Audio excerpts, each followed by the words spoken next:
I'm not even gonna lie. I'm hyped. I'm hyped right now because I'm looking up the vernacular tradition. My sister just asked me a question. She was like, "I know we talking about the black writing, and if we talking about the black writings and how black people wrote, what was the way of white writing? Like, how were Americans writing then for blacks to be writing in a different type of way?"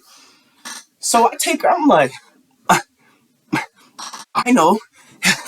Let's go to it. It's in my essay. When I'm talking about what W.E.B. Du Bois said, when he said, "And so by fateful chance, the Negro folk songs, the rhythmic cry of the slave, stands today not simply as the sole American music, but as the most beautiful expression of human experience born this side the seas." And right before that, that's just only a piece from it. He said that in like saying something else. What he said before was, and this answers her question, "Little beauty has America given the world, save the rude grandeur God himself stamped on her bosom. The human spirit in this new world, America, has expressed itself in vigor and ingenuity rather than in beauty. And so by fateful chance, the Negro folk song, the rhythmic cry of the slave, stands today not simply as the sole American music, but as the most beautiful expression of human experience born this side the seas. It has been neglected. It has been and is half despised. And above all, has been persistently mistaken and misunderstood.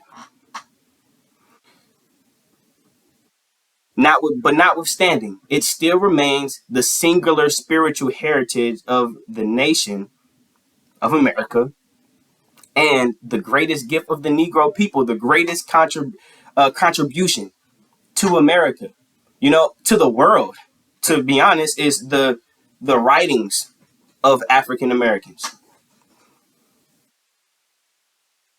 The influence, the impact that their writings have had with using the vernacular tradition.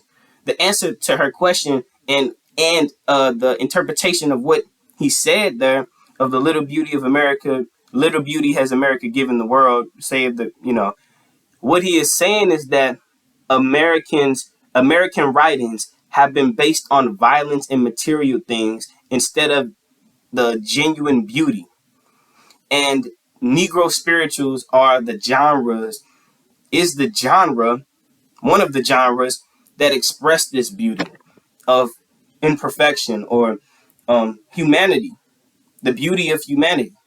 Whereas the American authors, and back in that time, British and all that type of stuff, that it was more of like the pompous, boasting on top of the world, grandeur type of thing. It was not the honesty of human emotion, the suffering. It was all about I'm on top, you're on the bottom, or victory, and not about failure, or not about struggle or suffering. It was all about the accomplishments, and uh, uh, powerful deeds done like by Americans. So it's just this one-sided history or this one-sided expression or understanding, or of how the world works. And with the African American writers of that time, and even today with the new hip hop artists, and we're gonna get to that too. And that's what I talk about in my essay. They show a different side, and they make it complete of just it's not just about the victories. It's not just about that. It's about the struggle and the suffering, because without that, we wouldn't be in the victory that we are. We embrace the victory, but the victory is through the endurance of the suffering that changes us and molds us into these great beings that we are today. Oh my goodness, did that come from more? Did that come from more? Anyway, let's get to it. Look, I've just looked up the vernacular tradition, right? Because this is the whole topic, really, of the essay that I wrote, and the whole topic of Mr. Maguire's African American literature class at this moment, and we were talking about the vernacular tradition. And really, I didn't even the vernacular tradition when I was writing it in my poem. I said in my poem, in my essay, was just really weaved in there through like through the spirit of writing it. You know what I'm saying? It just felt right to put it in there. But looking back at the excerpts that we read, I actually see the vernacular tradition a lot in there more. And it became a concept to me while I was writing it. So it was tight that I seen it in there and they're explaining it how I interpret it to, be. So that was just cool. And it's that correlation, that interconnection, should I say. You know what I'm saying? So look, I looked up the vernacular tradition. Let's get into it, man. It says, in African American literature, the vernacular refers to the church songs, blues, ballads, sermons, stories, and in our own era, hip hop songs that are a part of the oral, not primarily the literate or written down tradition of Black expression. One of the questions that I posed in my essay was, what was the intention of Black authors of the 1900s who were literate when incorporating this way of speech into their writing? I also asked how hip hop artists of the modern world are influenced by this way of delivery. And we could see it in so many, like going back to Rakim, and you know what I'm saying, Eric B and Rakim, and Kool Mo D, and uh, NWA, Tupac, and even to today's time of like Kendrick Lamar and J. Cole and Lupe Fiasco, and just these different artists or whatever that show um, this way of this vernacular tradition in their writings. Whether consciously or unconsciously, they show it because it's like a inherently a part of us to use this to relate to other people. If you speak in just so proper in this English dialect, people won't be able to understand you and won't be able to feel you on that intimate level, because that vernacular tradition comes with a certain type of emotion and a certain type of background, and it relays this this struggle that we all have, this collective unconscious, that dark side of humanity, that shadow side of humanity that Carl Jung speaks about. Don't say anything to incriminate yourself.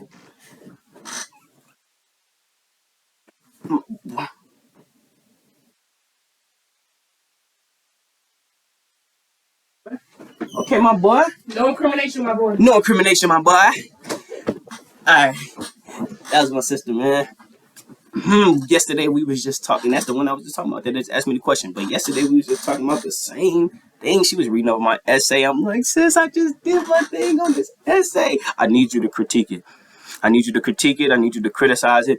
I need you to go within it and see what needs to be corrected. I know whoever watching this, like, why are you so hype when it comes to, bro? I'm a writer. Bro. You know what I'm saying? It's just in me. So this is where my passion lies, man. This is where I'm a writer. I'm an artist. I'm a musician. So all of this stuff is just like, wow. Because I go back and I look at all the things that I wrote. And unconsciously, I was using the vernacular tradition in my writing this whole time. And these concepts of binary opposition, of critical theory, of dominant narratives and counter narratives within my writing to get a point across. When I was doing it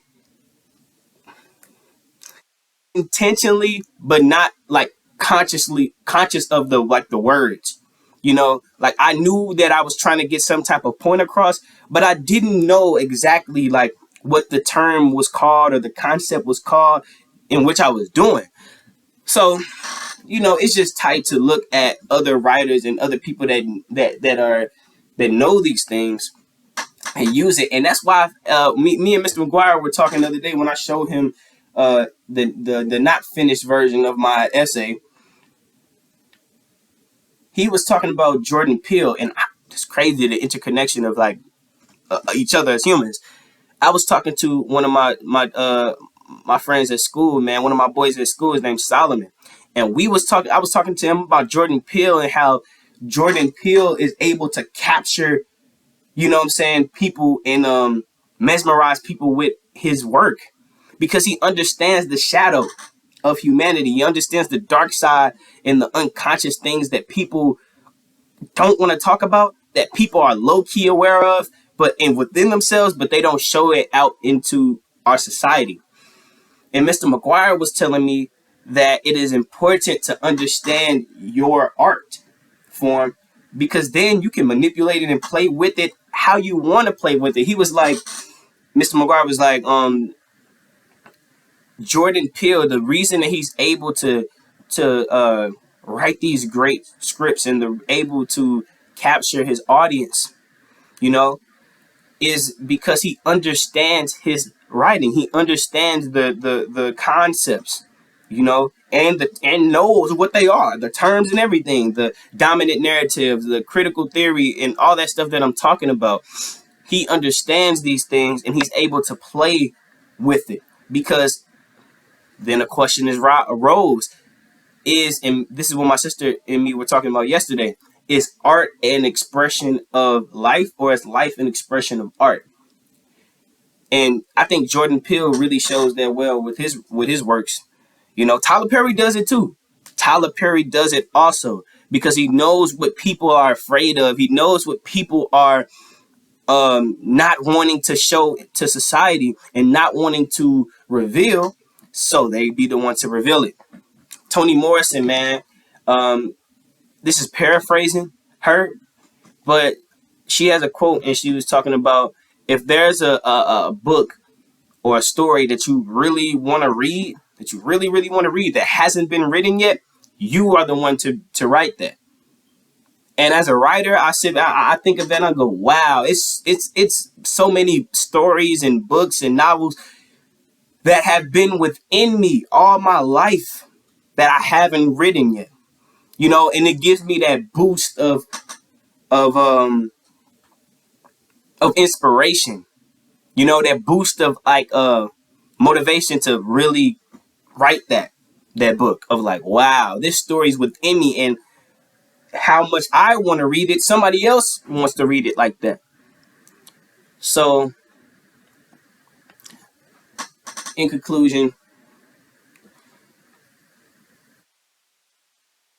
I am thankful that I was even introduced to any of these concepts. I'm glad that I was in AP literature class last year when we were reading about the American writing like Beowulf and Great Gatsby, and even them using certain of these like concepts in their writings, you know, but just seeing it from a more relatable side of African American and you know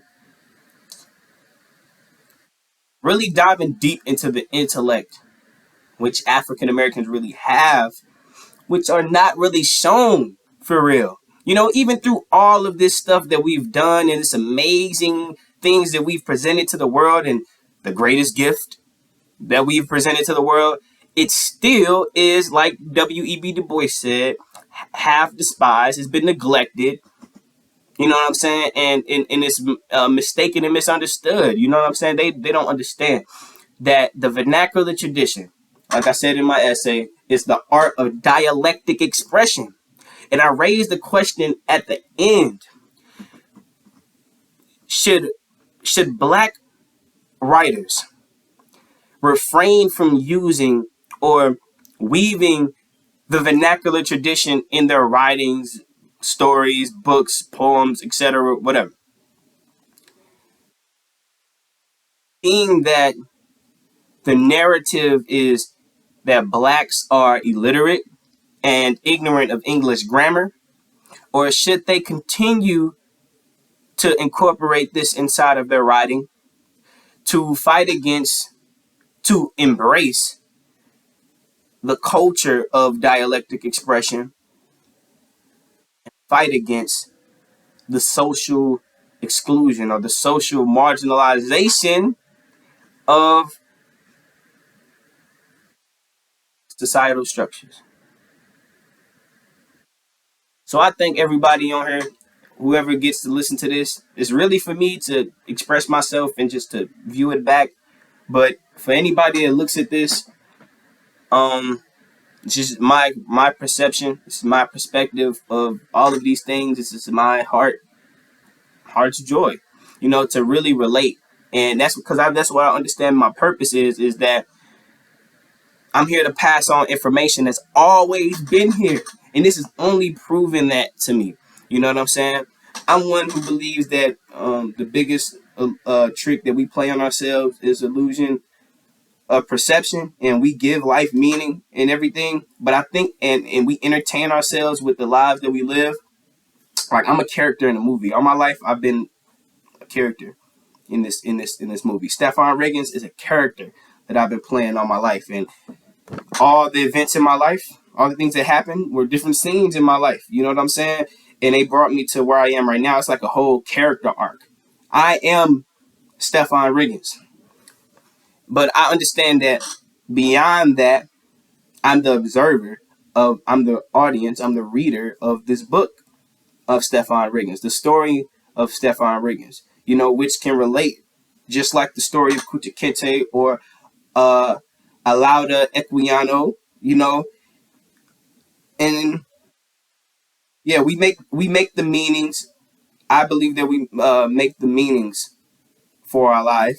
You know what I'm saying? But it is very intriguing to view it like that and like go through life knowing that, because knowing that it's a movie, I'm not bound by anything. I still have the same problems and issues and stuff like that a human being would have, but it's all a part of this collective movie, of this thing that we call life. You know what I'm saying? So that's what I have realized and have given my heart. And my heart has been just so full with joy of knowing, of understanding my purpose and understanding like what I'm here for, like all the raps that I've written, all the songs that I've written. And it's not for me to be self-centered or anything like that, but it's like showing people that they have this same thing within themselves.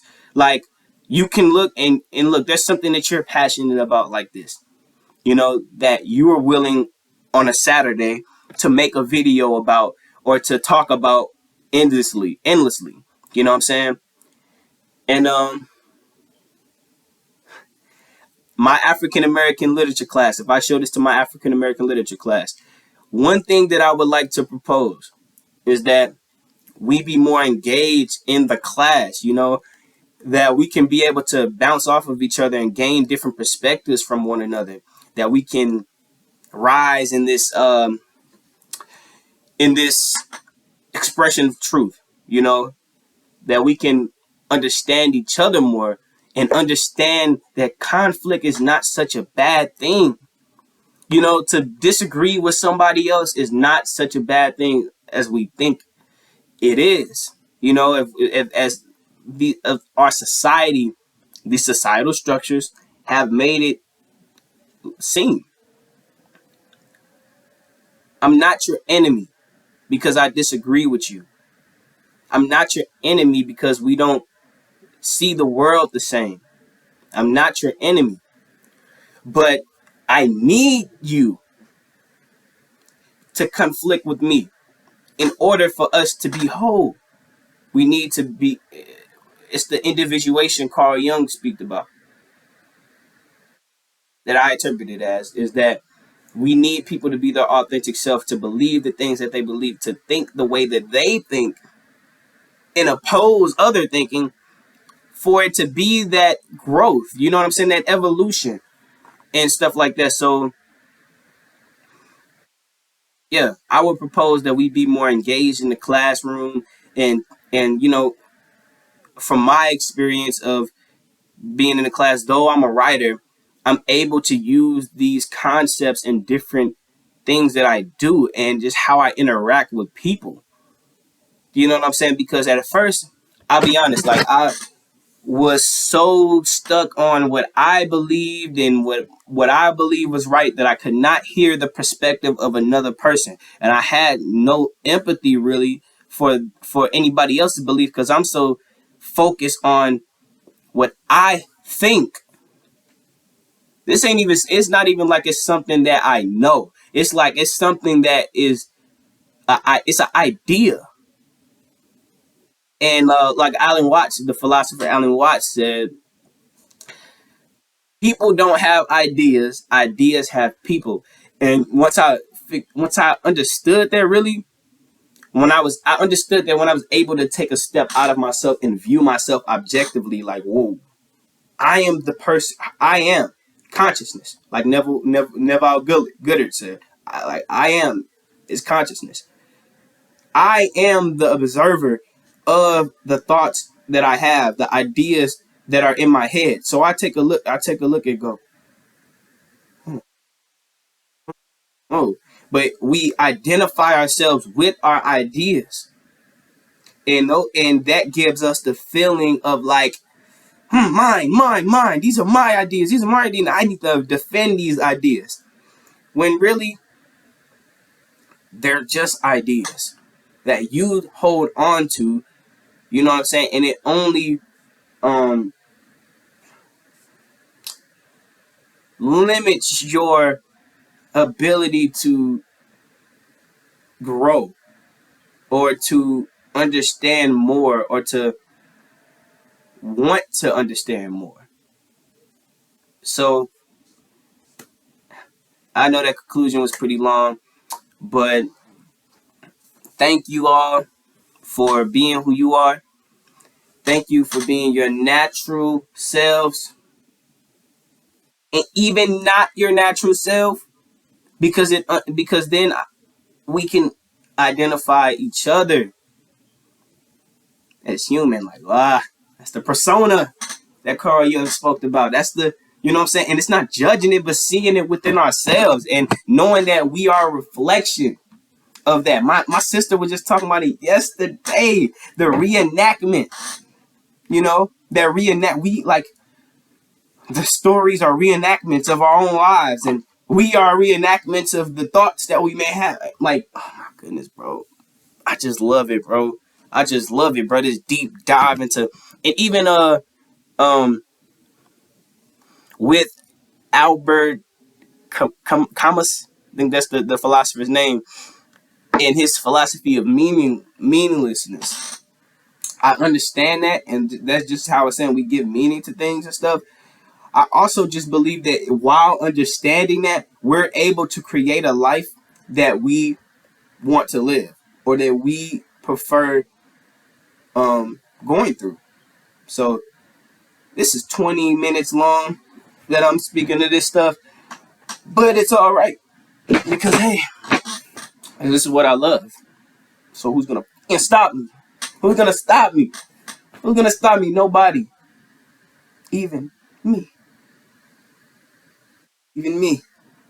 So it's not ego or none of that, but hey, this is what I love to do. You continue to do what you love to do, and we can be in harmony, man. We can be in harmony. Put all those differences aside, and we're energy. We're consciousness, perceiving life or crystallizing consciousness.